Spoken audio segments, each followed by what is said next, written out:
What's up, guys? And today we got the NFL Movers Grandmaster Richard Sherman with reading react times 3, block share chemistry, and tip drill.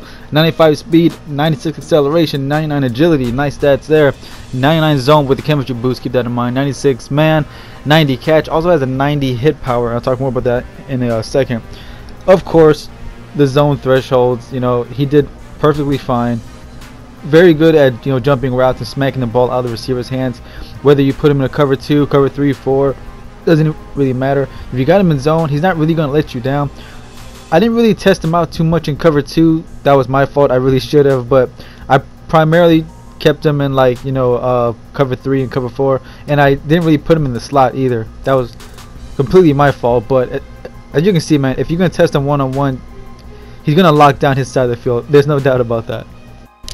Next up, man-to-man. It seemed like every time he was covering somebody in man-to-man, they always seem to have like a small little step on him. Like, as you can see, man, they always had that extra little step on him, no matter who it really was, because he's always going up against Calvin Johnson, Randy Moss. It's always the same guy he's going up against, and they seem to always have like a little step on him. So as far as man to man, I would give he was okay. I'll say that he was just okay. But when it came to pressing, I was impressed there. I think he got beat one time. That was really all he got beat, but like every other time, he was holding them in check. That was something that I was glad to see, at least. Now the bad plays, like I said, man to man. Even though these C routes are obviously man killers, they're somewhat zone killers too. But obviously, not too many people are running man to man. And this right here really surprised me. Somebody actually outran him. I'm not sure who that was. I'm pretty sure that was Calvin Johnson. No, who was that? I don't know. Whoever it was, they completely outran him. He missed one tackle, but that was really about it. He was a great tackler. Talk more about that in a second as well. But as you can see, man, whenever I put him in man-to-man, he was just getting burned, primarily on C routes, and of course, that right there, the tip drill.